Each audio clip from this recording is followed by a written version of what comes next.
Bismillahirrahmanirrahim. Assalamualaikum warahmatullahi wabarakatuh.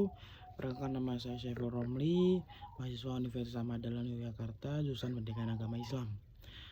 Materi soft skill kali ini kita bersama dengan trainer Bapak Endi Rustiono, Esfar MPH.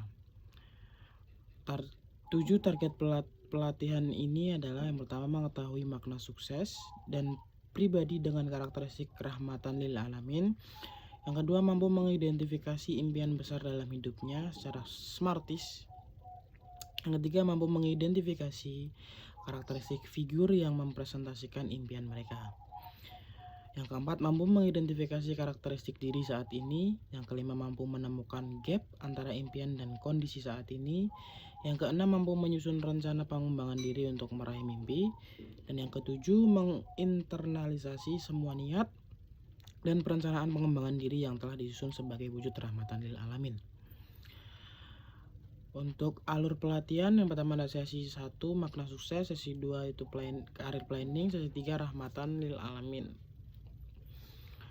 Dalam menjelaskan makna sukses, narasumber menyampaikan ada 2 ayat Al-Quran, yaitu surat An-Nabiyah ayat 107 yang berbunyi wa ma arsalna ilai rahmatan lil alamin, yang artinya kami tidak mengutus engkau Nabi Muhammad kecuali sebagai rahmat bagi seluruh dunia. Dan yang kedua ada surat Al-Baqarah ayat 30, wa idza qala rabbuka lil malaikati inni ja'ilun fil ardi khalifah. Ketika Tuhanmu berfirman kepada para malaikat, aku hendak menjadikan khalifah di bumi. Kemudian mengapa kita perlu menuliskan atau menyatakan tujuan dalam hidup? Yang pertama, untuk menjadi rambu-rambu atau standar dalam pencapaian tujuan bagi individu. Yang kedua, mendapatkan umpan balik. Yang ketiga, ucapan adalah doa atau memprogram pikiran dan perilaku untuk memilih dan membuat prioritas tindakan. Jadi untuk yang ketiga ini kita harus berucap yang baik, mengomongkan hal-hal yang baik saja, agar nanti apa yang kita omongkan dengan baik tersebut bisa menjadi doa yang baik juga untuk kita sendiri.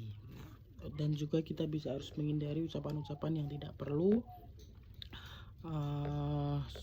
sesuai yang dikatakan Rasulullah, apabila diam itu adalah emas, apabila kamu tidak sanggup untuk berbicara maka diamlah. Kemudian soal goal setting merupakan satu prosedur yang harus dipenuhi agar manusia memiliki fokus dan kendali dalam kehidupan, yaitu menentukan tujuan yang ingin dicapai serta merencanakan langkah-langkah untuk mencapainya. Goal setting, ya itu contohnya. Yang pertama, kita harus merencanakan jangka pendek, mungkin jangka pendek 5 tahun ke depan, dan juga jangka panjang itu mungkin di 10 tahun ke depan atau di 15 tahun ke depan, serta untuk mencapai langkah-langkah untuk mencapai goals tersebut yang sudah kita setting, kita rencanakan dulu untuk langkah dalam jangka pendek yang 5 tahun kita harus segini, kita di tahun pertama harus mencapai ini, dan kedua harus mencapai ini, dan seterusnya. Dan untuk yang jangka panjang juga ya, nanti kalau misalnya ada jangka panjang yang tidak sesuai plan, mungkin kita bisa membuat plan B atau plan cadangan untuk berjaga-jaga. Dan tujuan goal setting, yang pertama membuat tujuan lebih jelas.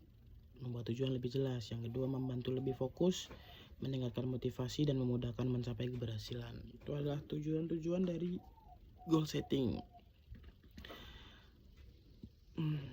Dalam menjalani setiap proses selalu merujuk pada tujuan akhir yang ingin dicapai, dimulai dari pengetahuan yang jelas tentang tujuan hidup yang ingin dicapai, posisi saat ini, jalan yang akan dilalui, dan nilai-nilai yang paling bermakna dalam kehidupan pribadi. Tentang smartis, S adalah spesifik atau tujuan harus spesifik. S spesifik. M adalah measurable. Kemajuan dalam pencapaian tujuan harus dapat diukur atau dipantau secara kuantitatif. A adalah achievable. Tujuan dapat diupayakan berdasarkan standar pribadi, bukan semata membandingkan dengan orang lain yang mungkin memiliki kondisi berbeda. R adalah realistik. Tujuan harus mempertimbangkan posisi, kondisi, dan kemampuan saat ini. T adalah time based atau kerangka waktu dengan menentukan penanda-penanda. I adalah Islamic, mengandung unsur target ibadah dan Islamik.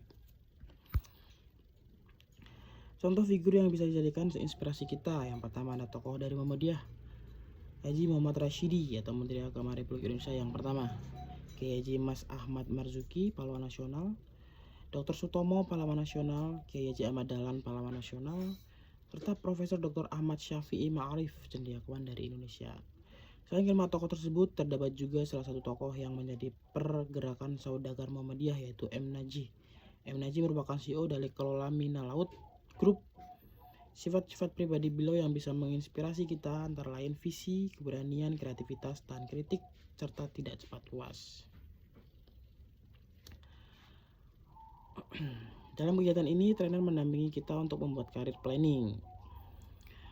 Pada akhir kegiatan, trainer mengajak kita untuk merenungi impian kita melalui beberapa pertanyaan, yaitu apakah iman kini benar-benar impian Anda? Apakah Anda dapat melihat dengan jelas impian Anda?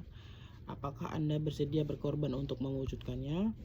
Apakah impian Anda bermanfaat bagi orang lain? Apakah semua impian Anda menjadikan Anda lebih dekat dengan Allah? Untuk penutup kegiatan, trainer menyampaikan pesan motivasi dari Kiai Haji Ahmad Dahlan, yaitu orang Islam sejati adalah yang tetap berdiri pada tempat yang benar meskipun dunia dalam keadaan kacau. Sekian dari saya, bila taufiq wal hidayah. Wassalamualaikum warahmatullahi wabarakatuh.